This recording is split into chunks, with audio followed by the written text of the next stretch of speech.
오늘 우리가 함께 나누고자 하는 말씀은 사실 제가 이 시흥동산교회에 와서 처음으로 우리 청소년 친구들과 또 그리고 우리 청년 형제 자매 지체들과 함께 여름 행사, 여름 수련회 때 밤에 나누려고 준비했던 말씀입니다. 말씀 제목을 보시면 별 보러 가자입니다. 사실은 이 말씀을 나눌 때 제가 상상했던 그림은 신나게 하루 종일 재밌게 놀고 추억도 쌓고 또 이제 선선한 여름밤 공기가 조금씩 느껴지기 시작하면 바베큐 파티를 하고 고기를 먹고 또 물놀이도 많이 했으니 노곤노곤해질 시점에 배도 부른 상태에서 잠깐 쉬었다가 수박 먹고 포도 먹고 이제 예배 드리자 하고 같이 모여서 예배 드릴 때 약간 졸릴랑 말랑 할 때 그때 나누려고 했던 말씀인데 그런 때가 언젠간 오기를 소망해 보며 오늘 이 금요일 밤 가을밤에 이 말씀 듣길 원합니다. 오늘 말씀은 창세기 15장 말씀입니다. 창세기 15장 말씀. 오늘 말씀 제목이 방금 보여드렸듯이 별 보러 가자입니다. 별 보러 가자. 아시는 분들은 아시겠지만 이 별 보러 가자라는 말이 사실은 노래 제목이에요. 노래 제목. 젊은 친구들이 혹은 이제 아주 취향이 또 고급지신 분들이 되게 좋아하는 유행가의 제목입니다. 별 보러 가자. 제가 그 노래를 여기서 불러드리면 은혜도 안 되고 예배 시간에 부르는 것이 또 마땅치 않은 것 같기도 하고 또 제가 불러봤자 제가 부르는 것보다 여러분들이 예배 이후에 유튜브에 별 보러 가자 검색해 보시면 잘생긴 청년들이 나와서 기타 치면서 노래 부를 겁니다. 뭐 적재라는 가수의 노래고요. 또 잘생긴 우리 박보검이라는 청년이 이 노래를 부르기도 했습니다. 그걸 보시기를 추천드리면서 제가 이 별 보러 가자의 가사를 읽어드리겠습니다. 찬 바람이 조금씩 불어오면 밤하늘이 반짝이더라. 긴 하루를 보내고 집에 들어가는 길에 네 생각이 문득 나더라. 어디야? 지금 뭐해? 나랑 별 보러 가지 않을래? 너희 집 앞으로 잠깐 나올래? 가볍게 겉옷 하나 걸치고서 나오면 돼. 제가 이렇게 읽어드리니까 되게 느끼하죠? 노래가 되게 감미로워서 아마 이 노래를 아시는 분들은 흥얼흥얼 따라 부르셨을 수도 있을 것 같습니다. 오늘 이 노래 가사를 생각하면서 우리가 이 창세기 15장 말씀을 보길 원합니다. 믿음의 조상 아브라함. 믿음의 조상 아브라함은 원래 이름이 아브람이었습니다. 아브람은 아무것도 아닌 청년이었습니다. 아니 청년도 아니었고 나이가 지긋한 어르신이었습니다. 늙은 노부를 아버지를 모시고 있었으나 아버지는 돌아가셨고 그냥 그렇게 살아가는 갈대아 우르에 살고 있던 한 사람이었습니다. 그런 아무런 잘난 것도 없고 그냥 그런 보통 사람 아브람에게 어느 날 이스라엘의 여호와 하나님이 찾아가셨습니다. 그리고 여호와 하나님께서 아브람에게 말씀하십니다. 아브람아, 아브람아. 그리고 우리가 너무나도 잘 알고 있는 창세기 12장 1절에서 2절 말씀을 하시면서 아브람에게 놀라운 약속들을 하시는데 우리가 그 약속의 말씀들 함께 읽겠습니다. 시작. 여호와께서 아브람에게 이르시되 너는 너의 고향과 친척과 아버지의 집을 떠나 내가 내게 보여줄 땅으로 가라. 내가 너로 큰 민족을 이루고 내게 복을 주어 내 이름을 창대하게 하리니 너는 복이 될지라. 아멘. 여호와 하나님은 아브라함을 복을 주시겠다고 말씀하셨고 아브라함에게 그리고 여호와 하나님께서 아브라함에게 너가 복이 될 거라고 말씀하셨습니다. 그러기 위해서 고향과 본토 친척 네 아비 집을 떠나라고 말씀하셨습니다. 그렇게 아브라함은 여호와 하나님을 신뢰하고 하나님을 쫓아서 갈 바를 알지 못하고 믿음의 발걸음을 내딛기 시작했습니다. 나로 인해서 큰 민족이 일어날 것이다라는 그런 큰 꿈을 가졌을 수도 있겠고요. 혹은 그냥 누군지는 모르겠지만 여호와 하나님이라는 작자가 나에게 나타나서 이제 내 길을 보여주겠다고 그러고 나한테 복을 준다고 하니까 내가 이거 안 했다가는 벌 받을지도 몰라 하고 나아갔을지도 모르겠습니다. 다만 아브라함은 믿음으로 믿음의 발걸음을 내디디면서 여호와 하나님을 신뢰하며 나아갔습니다. 그런데 아브라함에게는 문제가 있었습니다. 창세기 11장 30절 말씀 창세기 12장에 아브라함을 찾아가시기 직전 아브라함이 갖고 있었던 문제가 하나 등장하는데 함께 읽겠습니다. 시작. 사레는 임신하지 못함으로 자식이 없었더라. 사레는 아브라함의 부인이었습니다. 우리가 이 말씀을 읽을 때 그냥 사레한테 자식이 없었구나, 아브라함과 사레한테 자식이 없었구나, 그냥 그런가 보다, 둘이서 그냥 뭐 행복하게 잘 살면 되지, 자식들이 필요한가, 이렇게 그냥 넘어갈 일은 결코 아닙니다. 왜냐하면 고대 근동 아시아 당시의 문화권에 있어서 자녀를 낳는다는 것은 엄청 중요한 의미였기 때문입니다. 부족국가 사회, 청동기 시대 아니었겠습니까? 이 아브라함이 살던 시대가. 이때 자녀를 낳는다는 것은 자신이 이 족장으로서 물려줄 상속자가 있다는 뜻이고, 만약에 내가 자식이 없다면 자식을 낳지 못하는 저주에 걸렸다는 그런 인식으로 사람들에게 보여질 것이 분명했기 때문입니다. 자식 하나하나, 인구 하나하나가 곧 노동력이었고 부족국가의 국방력이었습니다. 그런 아브라함이 나이가 많도록 자녀를 낳지 못하고 있었습니다. 이런 자녀를 낳지 못하는 저주의 상태에 있는 아브라함을 찾아오신 여호와 하나님께서 아브라함에게 약속하신 것이, 내가 너를 통해서 큰 민족을 이룰 거다, 내가 너를 통해서 복을 선포할 것이다, 그리고 너가 복이 될 것이다 라고 했을 때 아브라함이 느꼈을 감정을 상상해 보건대 아브라함이 꿈꿨던 것이 무엇이었겠습니까?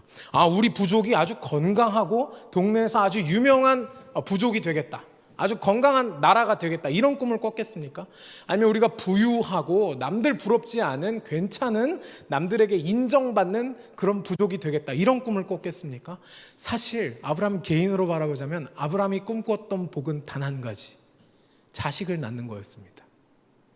여호와 하나님이라는 이스라엘의 신이 나에게 와서 이제부터 내가 너의 하나님이 될 건데 내가 너를 복으로 삼을 거고 너를 통해서 큰 민족을 이룰 거야 라고 말씀을 하셨을 때 아브라함이 반응했을 때는 그 마음에 아싸, 나를 통해서 이제 큰 민족이 생긴다, 아싸, 나는 이제 믿음의 조상이 될 거야, 이런 엄청난 것들을 상상하지 못했을 겁니다.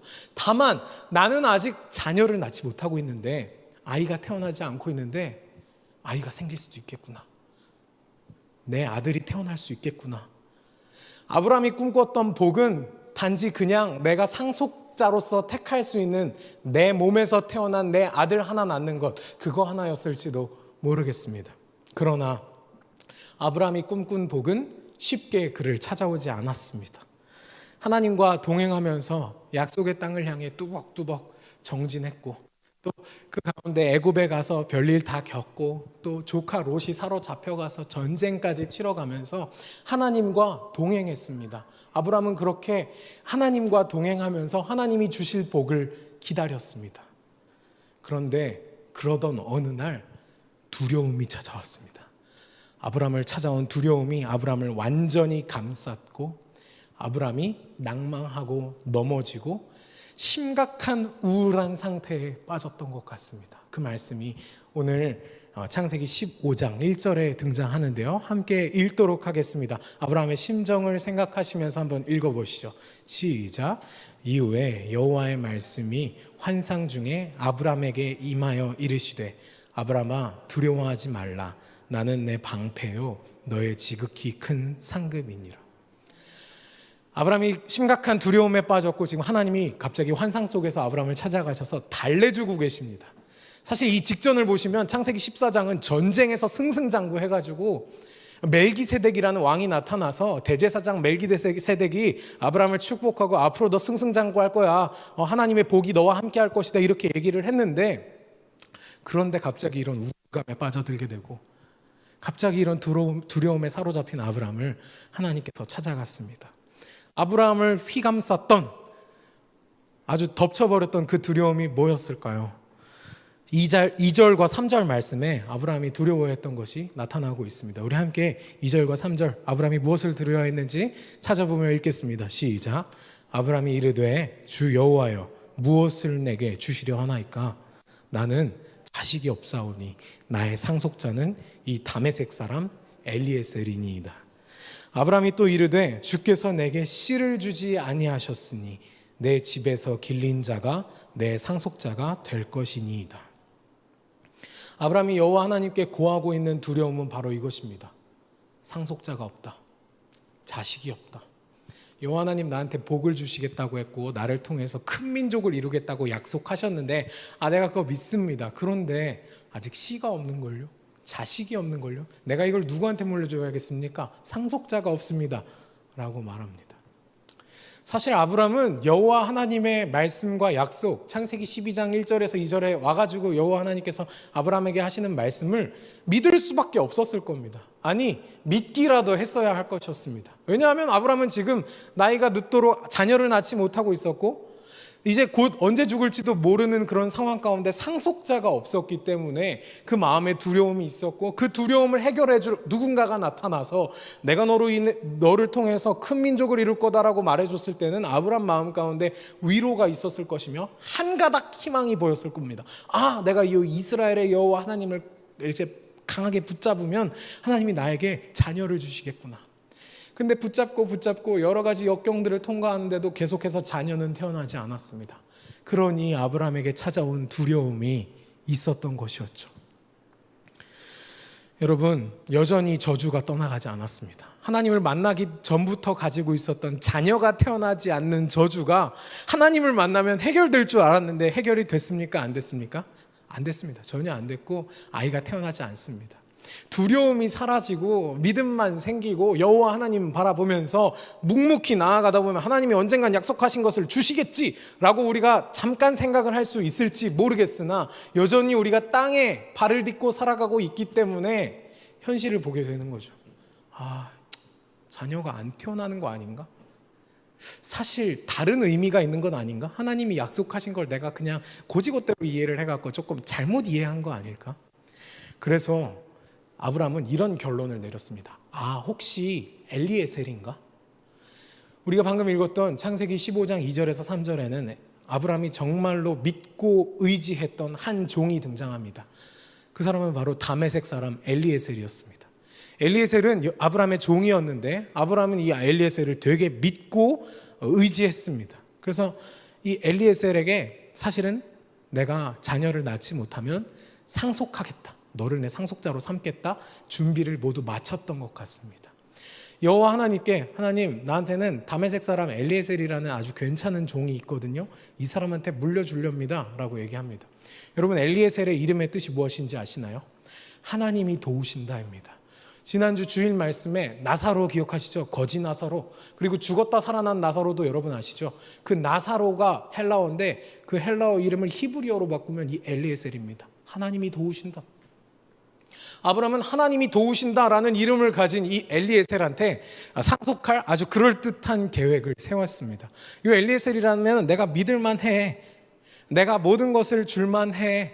내 모든 재산과 내 모든 소유 이 엘리에셀한테 주면 괜찮을 것 같아. 그러고 하나님한테 말씀드리는 거죠. 하나님, 자식이 안 태어나네요. 상속자가 안 생기네요. 씨가 없네요. 하나님이 저한테 주시겠다고 했던 게 뭔진 모르겠습니다만 이제 제가 늙기도 늙었고 이젠 제가 제 상속자 정하려고 합니다.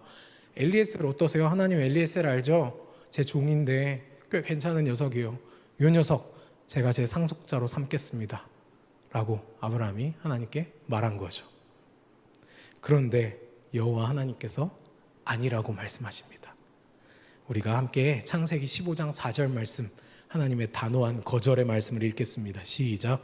여호와의 말씀이 그에게 임하여 이르시되 그 사람이 내 상속자가 아니라 네 몸에서 날 자가 내 상속자가 되리라 하시고 엘리에셀이 아니고 네 몸에서 날 자가 상속자가 될 것이라고 하나님께서 아브라함에게 말씀하셨습니다. 이미 나이가 많이 든 아브라함이 이걸 어떻게 받아들였을까요? 하나님, 그쵸. 그럴 줄 알았습니다. 나한테 자식 주시겠다고 그랬고, 또 아주 큰 민족을 이루겠다고 하셨고, 저한테 복이 될 거라고 말씀을 하셨는데, 이 자식이 안 태어나는 건 말도 안 되죠. 제가 입이 방정했네요. 취소. 이랬겠습니까? 사실 아브라함은 기다릴 만큼 기다렸던 것 같습니다. 이미 상속 절차까지 다 준비해놓고 하나님, 저 이제 그냥 상속자 엘리에셀로 정할게요 라고 말을 하고 있는 상황이잖아요. 하나님 알겠어요. 하나님이 저한테 직접 태어날 상속자가 있다고 하시는 거 저 그거 믿습니다. 그리고 근데 너무 두려워요. 전쟁이 많고 내가 언제 죽을지도 모르는데 내가 상속할 만한 사람이, 제가 지금 이 나이가 이렇게 늙도록 태어나지 않았는데 내가 어떻게 마음이 편할 수 있겠습니까? 내 눈에 보이는 상속자가 있었으면 좋겠습니다. 이 엘리에셀 얘 괜찮아요. 저 얘한테 그냥 상속하면 안 될까요? 아브라함이 지금 하나님께 드리는 이 말씀이 여러분 어떻게 느껴지십니까?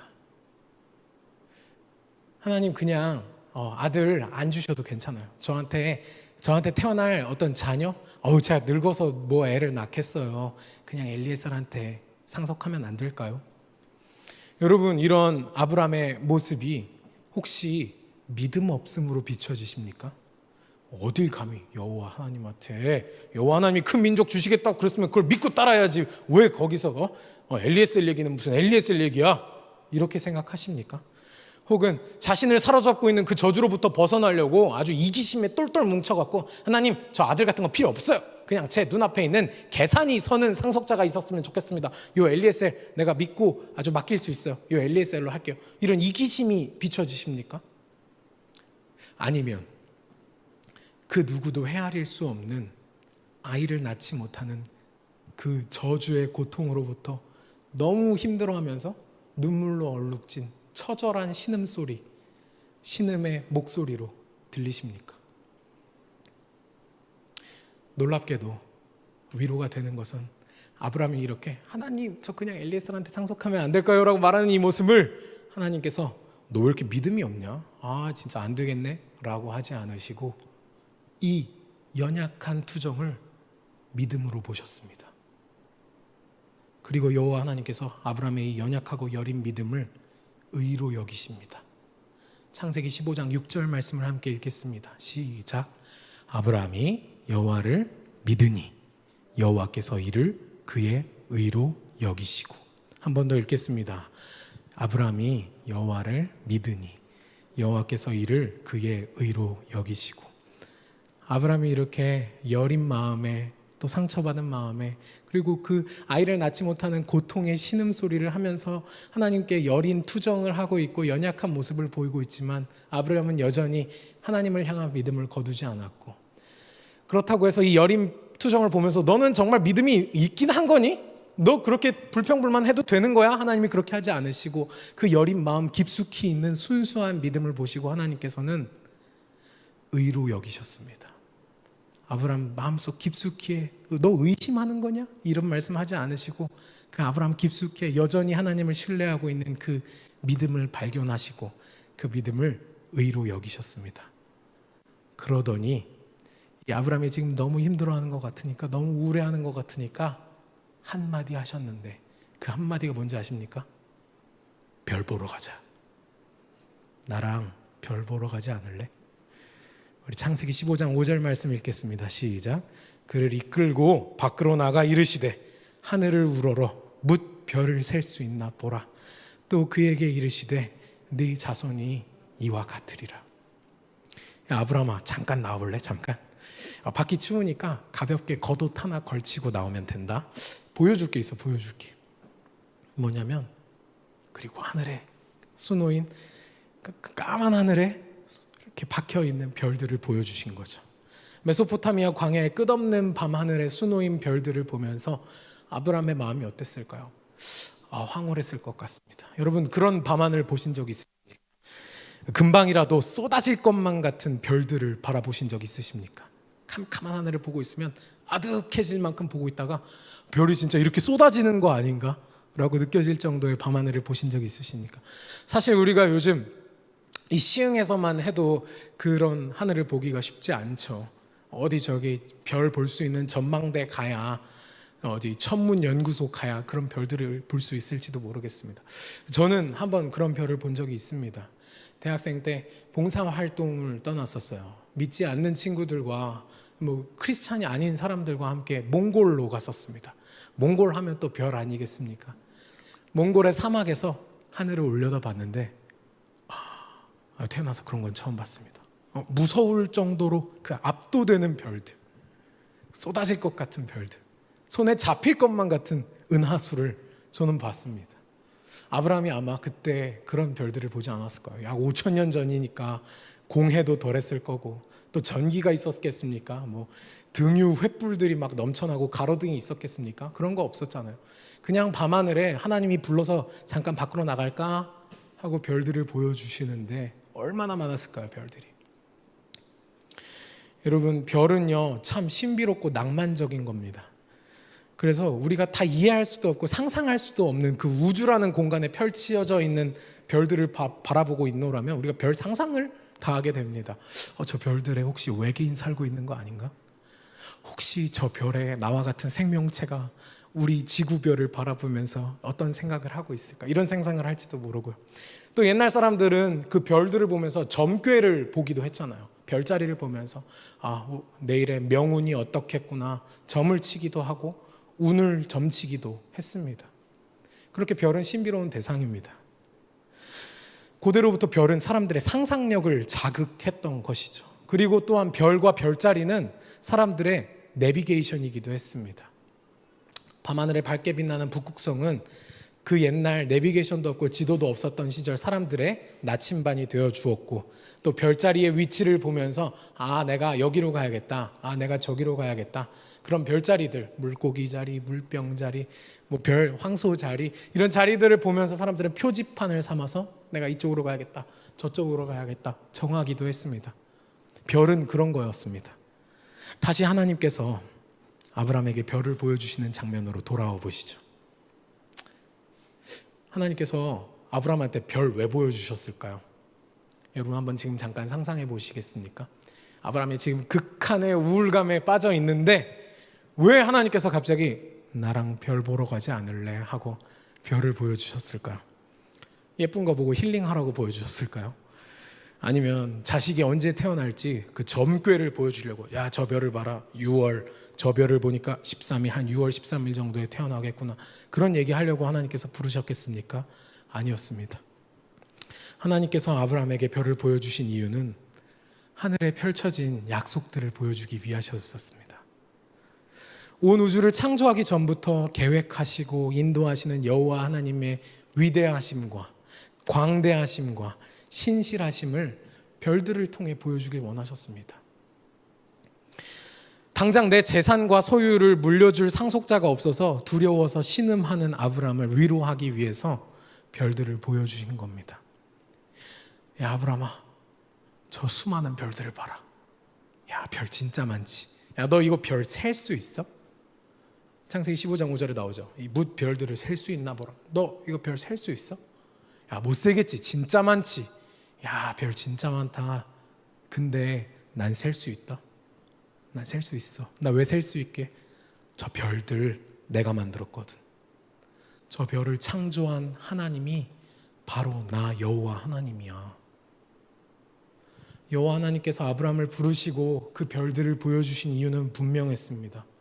그 별들을 바라보며, 그 신비롭고 그 낭만적인 별들을 바라보며 저걸 창조한 게 바로 나 여호와 하나님이라는 걸 다시 한번 아브라함에게 느끼게 해주고 싶으셨고, 또 그걸 통해서 아브라함을 위로하고 싶으셨기 때문입니다.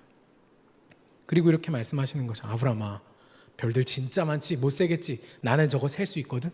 근데 내가 몇 개인지는 안 알려줄게. 근데 네 자손들이 저 별만큼 많아질 거다. 저 별들만큼 많아질 거야. 내가 약속할게. 저 별들을 창조한 내가 너와 약속할게. 아브라함이 여호와 하나님의 그 약속을 받아들면서 어떤 마음이었을지 한번 상상해 보십시오. 아마도 아브라함은 이후로도 그 캄캄한 밤 여행하면서, 또 아브라함이 어디로 갈지를 모르고 떠나갔잖아요. 갈 바를 알지 못하고 가야 했기 때문에 매일 밤마다 별자리를 보면서 내일 어디로 가야 할까? 내일은 북쪽으로 가야 될까? 남쪽으로 가야 될까? 서쪽으로 가야 될까? 하나님 앞에 기도하면서 하나님께 여쭤봤을 겁니다. 그리고 항상 별을 봤겠죠. 방향을 잡으려면. 그리고 그 별을 볼 때마다 떠올렸겠죠. 하나님이 나와 함께 했던 약속. 그리고 저 수많은 별들 아래서 하나님과 나와 나눴던 대화. 하나님이 나에게 하셨던 약속. 그리고 이 모든 별들을 창조하시고 우주 만물을 창조하신 하나님께서 그 약속 반드시 지키겠다고 나에게 약속하셨으니 나는 내 상속자가 지금 없지만, 내 자녀가 아직 태어나지 않았지만 믿음의 발걸음을 내디딜 수 있다. 그렇게 생각을 했을 겁니다. 물론 아브라함은 그 이후에도 많이 실수합니다. 자신의 여종 하갈과 이렇게 동침을 해서 자녀를 가지려고도 하고요. 또 내 아이가 태어나지 않을 것 같아서 두려워하는 모습들이 그 이후에도 계속해서 등장합니다. 하지만 여호와 하나님께서는 그 별들을 통해서 아브라함에게 위로하고 싶으셨고 아브라함에게 말씀하시고 싶으셨습니다. 아브라함아, 저 별들을 창조한 내가 너에게 약속할게. 너에게 약속한다. 반드시 그 일은 이루어질 것이다. 하나님께서 아브라함에게 보여주신 별들을 한번 생각해 보면 그 별들은 하나님이 아브라함한테 보여주려고 급하게 만들어 놓은 별들은 절대 아니었을 겁니다. 태초가 시작되고 빛이 있으라 말씀하신 이후에 넷째 날 해와 달과 별을 만드실 때 그 밤하늘에 놓았던 별들 중에 일부를 아브라함이 그날 밤 보았을 뿐입니다. 그렇습니다. 하나님은 그 아브라함을 위로하고자 했던 그 별들을 태초에 천지만물 창조하실 때 미리 찍어 놓으셨습니다. 미리 만들어 놓으셨습니다. 밤하늘의 별들이 우리에게 주는 그 위로가 얼마나 큰지요. 아브라함에게 줬던 그 위로가 얼마나 컸을지 여러분 상상이 되십니까?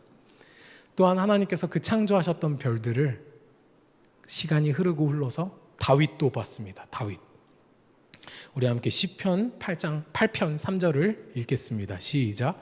주의 손가락으로 만드신 주의 하늘과 주께서 베풀어 두신 달과 별들을 내가 보오니. 다윗이 지금 찬양하고 있습니다. 온 세상을 창조하신 하나님을 생각하면서 아마도 성전에 올라가며 찬양했던 것을 시편 8편에 적어 놓았던 것 같습니다. 근데 여러분 한번 생각해 보십시오. 다윗이 어떤 사람이었습니까? 예배자였죠. 그리고 이스라엘의 왕이었습니다. 근데 그 이전에 다윗은 도망자였습니다. 사울 왕으로부터 피해서 계속해서 도망 다녀야 했습니다. 그 이전에는 목동이었습니다. 목동과 도망자가 항상 봐야 하는 게 별 아니었을까요? 밤에 도망 다녀야 했을 테고 밤에 양들을 지켜야 했을 테니 별과 다윗은 아주 친했을 겁니다. 여러분 이스라엘의 국기를 아시나요? 위아래로 파란색이 있고 흰색 바탕에 가운데 파란색 세모 위아래로 겹쳐놓은 다윗의 별이라는 육각별이 있습니다. 그 별이 사실 다윗이 양을 칠 때 보았던 별이다라는 상징으로서 이스라엘 국기에 박혀 있고 지금 또한 유대교의 상징으로 쓰이기도 하는데 그만큼 다윗은 별과 친했습니다. 다윗이 시편을 통해서 별을 노래하고 또 하나님을 찬양한 장면들이 참 많이 등장했습니다. 그렇습니다. 목동이었던 다윗은, 도망자였던 다윗은 밤하늘의 별들을 바라보면서 용기를 얻었습니다. 하나님, 이 온 우주 만물 창조하시고 저 별들까지도 창조하신 하나님, 주께서 만들어 두신 저 달과 별들을 내가 보는데 사람이 무엇이길래 우리를 생각하시고 도대체 내가 뭐길래 나를 바라보십니까? 여호와 우리 주여, 주의 이름이 어찌 그리 아름다우신지요. 그렇게 찬양한 것입니다. 시간이 흐르고 흘러 하나님께서 그 창조해 주셨던 별들 중에 유난히 반짝거리는 별이 하나가 나타났습니다. 저 별은 뭐지? 평소에는 반짝거리지도 않다가 왜 오늘따라 반짝거리는 거지? 그 별을 발견한 사람들이 있었는데 우리 함께 마태복음 2장 9절에서 10절 말씀 읽겠습니다. 시작. 동방에서 보던 그 별이 문득 앞서 인도하여 가다가 악이 있는 곳 위에 머물러 서 있는지라. 그들이 별을 보고 매우 크게 기뻐하더라. 아멘. 그렇습니다. 동방 박사들이 별을 보았습니다. 밤하늘의 별들을 보면서 점을 치고 또 별들의 별자리를 연구하던 이 동방 박사들이 그날따라 반짝이는 별을 쫓아서 갔습니다. 그리고 그 별이 머무른 곳 밑에는 아기 예수님이 있었습니다. 하나님의 놀라운 약속이고 또 온 민족과 만백성에게 복이 될 소식을 가져오신 그 아기 예수님. 어쩌면 아브라함에게 창세기 12장 2절 내가 너를 통해서 큰 민족을 이룰 것이다. 너를 복이 되게 할 것이고 너를 통해서 큰 복이 일어나게 할 것이다. 그 약속의 가장 결정적이고 아주 절정의 성취가 나타나는 부분에서도 별이 등장하는데 그 별이 바로 동방박사가 보았던 별이고 그 별은 또한 그날따라 갑자기 생겨난 별도 아니고 태초에 하나님께서 천지를 창조하실 때 미리 계획하시고 예비하시며 만들어 두셨던 별이었을 뿐입니다. 다만 그날따라 반짝였을 뿐입니다. 사랑하는 여러분, 오늘 예배 마치고 기도회 마치고 별 보러 가실래요? 밖에 조금 쌀쌀할 수 있으니까 가볍게 겉옷 하나 걸치고 밖에 나가서 밤하늘의 별들을 찾아보십시오. 가을 산책하시면서 별들을 보시면서 아유, 가을 밤하늘 높네, 아유, 구름 한 점 없네, 달이 참 밝네, 엊그저께가 추석이었는데 아직도 달이 참 밝구나, 아유, 별이 예쁘네, 시흥에서 별 하나도 안 보이는 줄 알았는데 그래도 몇 개 있네. 그 정도 감상에서 그치지 마시고 그 별들을 바라보시면서 태초에 창조하셨던 하나님을 느끼시길 바랍니다. 아브라함을 위로하셨던, 다윗에게 용기를 주셨던, 동방박사에게 기쁨을 허락하셨던 그 별들을 느낄 수 있으면 좋겠습니다. 그 별들이 느껴졌으면 좋겠습니다. 우리가 밤하늘의 별들을 보건대 우리를 창조하시고 온 우주를 창조하신 하나님께서 우주 전체로 보았을 때 우리는 먼지만도 못한 존재들이지만 우리를 특별히 택하시고 아브라함을 친히 부르셨듯이 우리를 부르시고 우리를 인도하시겠노라 하시고 우리의 여호와 하나님이 되시겠노라 약속하셨습니다. 그럼에도 불구하고 우리는 아브라함처럼 헷갈립니다. 의심합니다. 마음이 힘들어집니다. 눈에 보이는 계획을 세우고 싶어집니다. 그냥 엘리에셀이 내 상속자가 됐으면 좋겠어요, 하나님. 그렇게 하나님께 투정 부리고 싶어집니다. 그런데 하나님께서 그 투정, 여린 마음을 너 왜 이렇게 믿음이 없니? 왜 이렇게 의심이 많니? 너 아직도 그렇게 안 되니? 그렇게 말씀하지 않으시고 그 여린 마음 속에 남아있는 순수한 믿음을 보시고 괜찮아, 철중아. 아유, 그렇게 마음이 힘들었어? 괜찮다. 철중아, 나랑 별 보러 가지 않을래? 너희 집 앞으로 잠깐 나올래? 가볍게 겉옷 하나 걸치고 나오면 돼. 그리고 저 밤하늘의 별들 좀 봐. 별 진짜 많지? 사실 우리가 지금 밖에 나가서 보면 별들이 많이 보이지 않겠지만 그 밤하늘에 숨어있을 우리가 보지도 못할 별들을 한번 상상해 보십시오.